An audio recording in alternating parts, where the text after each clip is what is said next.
Tidak terdengar. Mohon ditunggu sebentar ya.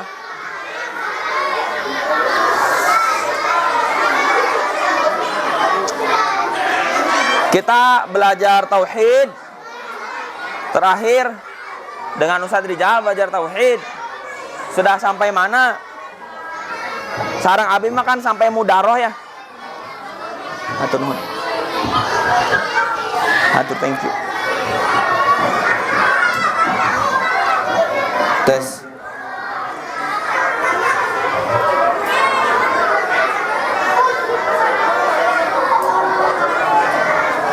Sampai mudaroh terakhir sarang Abi mah. Kalau sama Ustadz Rijal sampai mana? Ada nggak? Kalau di sini pembatasnya selanjutnya hukum meminta bantuan kepada orang-orang kafir atau menyambut ikut merayakan hari raya atau pesta orang kafir serta berbelasungkawa dalam hari duka mereka. Itu sudah belum? Belum. Oke. Kita terakhir sudah membahas mudahanah dan kaitannya dengan al-wala wal bara. Kemudian juga mudaroh serta pengaruhnya terhadap al-wala wal bara. Mudahanah, apa itu mudahanah? Bermudah-mudahan ya, atau berpura-pura menyerah dan meninggalkan kewajiban amar ma'ruf nahi munkar serta melalaikan hal tersebut karena tujuan duniawi atau ambisi pribadi. Sedangkan mudaroh menghindari kerusakan dan kejahatan dengan ucapan yang lembut atau meninggalkan kekerasan dan sikap kasar atau berpaling dari orang jahat jika ditakutkan kejahatannya atau terjadinya hal yang lebih besar dari kejahatan yang sedang dilakukan.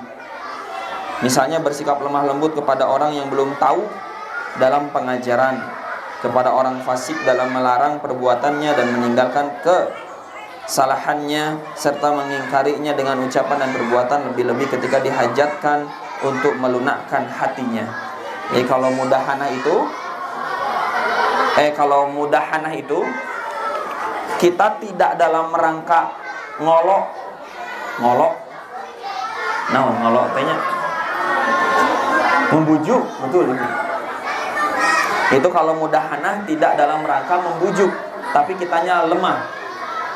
Sedangkan kalau mudaroh itu kita dalam rangka membujuk gitu. Selanjutnya kita memasuki poin berikutnya, itu beberapa contoh tentang setia dan memusuhi karena Allah. Beberapa contoh tentang setia dan memusuhi karena Allah. Jadi akan teteh, bukti dari kita bertauhid dalam kehidupan bersosial adalah kapan, di mana, pada siapa kita setia, loyal, dan juga kepada siapa, kapan, dan di mana kita memusuhi. Dan semuanya bukan berlandaskan hawa nafsu, semuanya berlandaskan petunjuk dari Allah. Sehingga kita tidak pernah mempermasalahkan soal sosok. Ada fulan ahli maksiat, kemudian dia bertobat, kita nggak usah bahas masa lalunya. Maka apa yang kita lakukan? Yang kita lakukan adalah terima dia mau tobat, selesai. Paham kan teh? Ada fulan ahli maksiat, kemudian dia bertobat, ya. Maka jangan pikirkan lagi masa lalunya, kita terima kebaikan yang akan dia lakukan. Jangan ungkit, jangan bahas. Pun sama, sekalipun orang itu kita cintai, sekalipun orang itu kita kagumi, tapi kalau dia menjadi ahli maksiat dan ternyata Allah mewajibkan memusuhi perilaku itu, maka kita musuhi perilakunya. Dan kita memusuhi orang yang melakukannya sampai dia bertobat kepada Allah. Jadi nggak berlandaskan hawa nafsu. Gitu ya, antara setia dan memusuhi. Sikap Nabi Ibrahim alaihi salam dan pengikutnya terhadap kaumnya yang kafir, Allah Ta'ala berfirman, Qad a'udzu billahi minasyaitonir rajim. قد كانت لكم أسوة حسنة في إبراهيم والذين معه إذ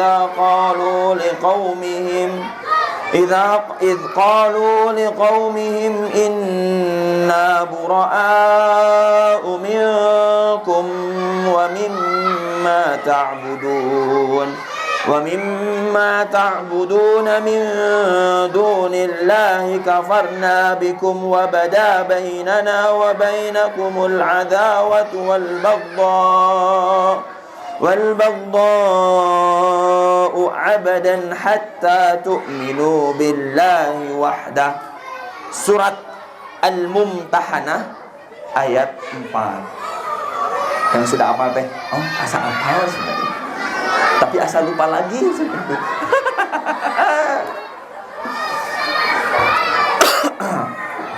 Nah, begini ada teh.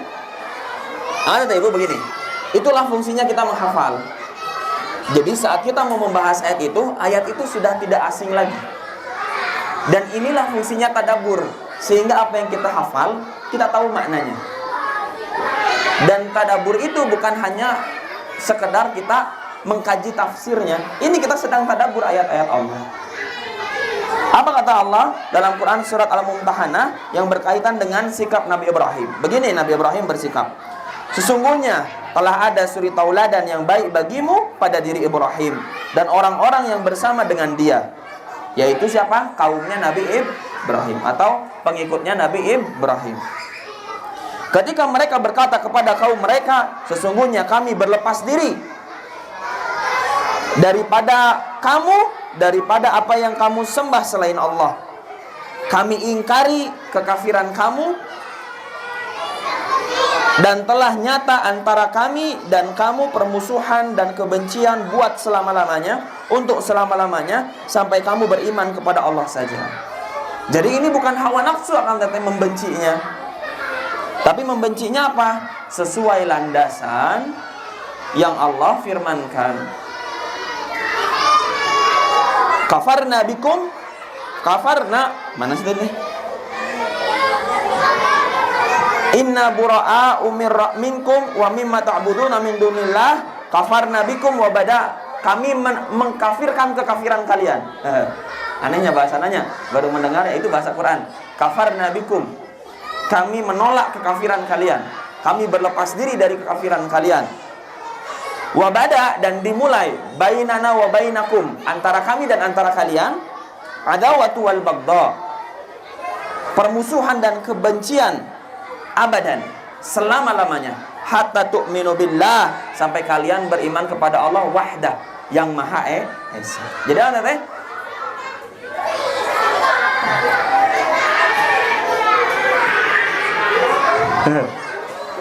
Misal ini mah ya.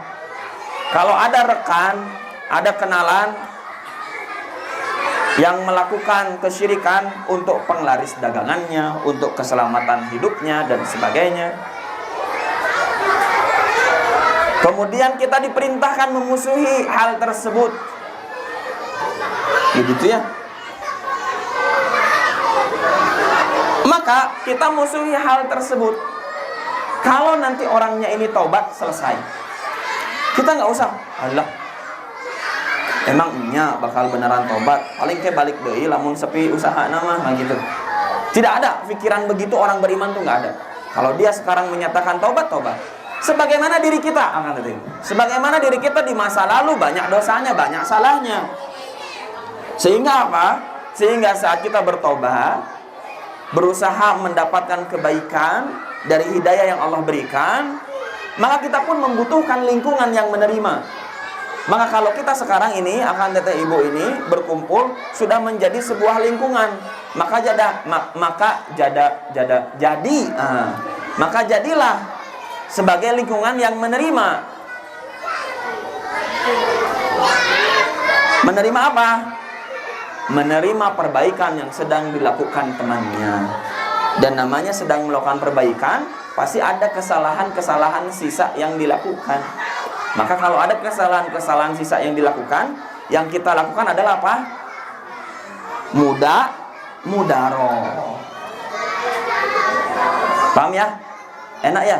Jadi kita kalau belajar tauhid itu sedang belajar pola pikir yang betul teh gimana, bukan berlandaskan hawa nafsu.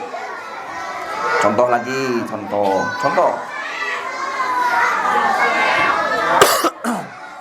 Ada seseorang menista agama, menista Al-Quran. Dia dari kalangan muslim mungkin ya, yang belum belajar. Wah, kita tes Indonesia teh mengecam perilaku orang tersebut. Paham kan Ibu? Kemudian setelah kita kecam, setelah wah, se-Indonesia pun netizen gitu ya, diperingatkan gitu. Akhirnya dia bertobat dan memperbaiki, meminta maaf, melakukan semua pertobatan dengan pertobatan yang sesungguhnya. Maka selesai permasalahannya karena dia sudah bertobat kepada Allah. Nah maka permusuhan itu selesai apabila pertobatan terjadi. Mana dalilnya? Di sini, hatta tu'minu billahi wahdah, sampai kalian beriman kepada Allah. Nabi tadi perintahkan hal tersebut, kenapa? Karena perempuan ini sudah tidak bisa diajak bicara. Gitu kan ya? Oh banyak lah contoh-contoh yang lain yang dimana sisi ketegasan Nabi, sisi amarahnya Nabi ketika agama ini dinistakan, dilecehkan, dihinakan. Nah, kita juga harus mempelajari bagian situ. Kapan dipelajarinya? Ya ini sambil belajar tauhid, nanti kita tahu oh, ini bagian tegas, ini bagian lemah lembut. Jadi tidak semua hal dihadapi, disikapi dengan lemah lembut. Ada beberapa hal yang memang harus dengan tegas. Ada beberapa hal yang memang harus disikapi dengan jelas begitu. Nah, gitu kan Ibu ya. Kemudian Imam Ibnu Katsir berkata, Allah berfirman kepada hamba-hambanya yang mukmin, yang diperintahkan untuk memerangi, memusuhi, dan menjauhi orang-orang kafir. Sesungguhnya telah ada suri tauladan yang baik bagimu pada Ibrahim dan orang-orang yang bersama dengan dia. Maksudnya adalah pengikut-pengikutnya yang mukmin. Ketika mereka berkata kepada kaum mereka, sesungguhnya kami berlepas diri dari kamu dan dari apa yang kamu sembah selain Allah. Maksudnya adalah kami melepaskan diri dari kalian dan dari Tuhan-Tuhan yang kalian sembah selain Allah. Artinya apa? Saya di hadapan Allah nanti tidak akan bertanggung jawab atas apa yang kamu lakukan. Saya sudah peringatkan kamu, jauhi hal tersebut. Kamu tidak menggubris, maka saya akan berlepas diri di hadapan Allah. Kamu bukan tanggung jawab saya lagi. Nah gitu maksudnya. Sama. Tapi bukan berarti ketika misal, punten, Bu ya, uyut-uyut misalkan yang masih hidup di antara keluarga teh ibu, uyut ulah gitu teh, naon dah ya kita naon balik lakon, saya berlepas diri dari uyut gitu. Nggak langsung begitu juga, nggak langsung begitu. Tapi apa? Berproses. Nabi Ibrahim sampai mengambil sikap seperti ini setelah melalui dakwah yang panjang. Jadi terus diajak. Setelah terus maksimal kita ajak dan masih tetap tidak mau, malah balik memusuhi, maka kita berlepas diri. Gitu kan, ya. Kemudian kalimat kami ingkari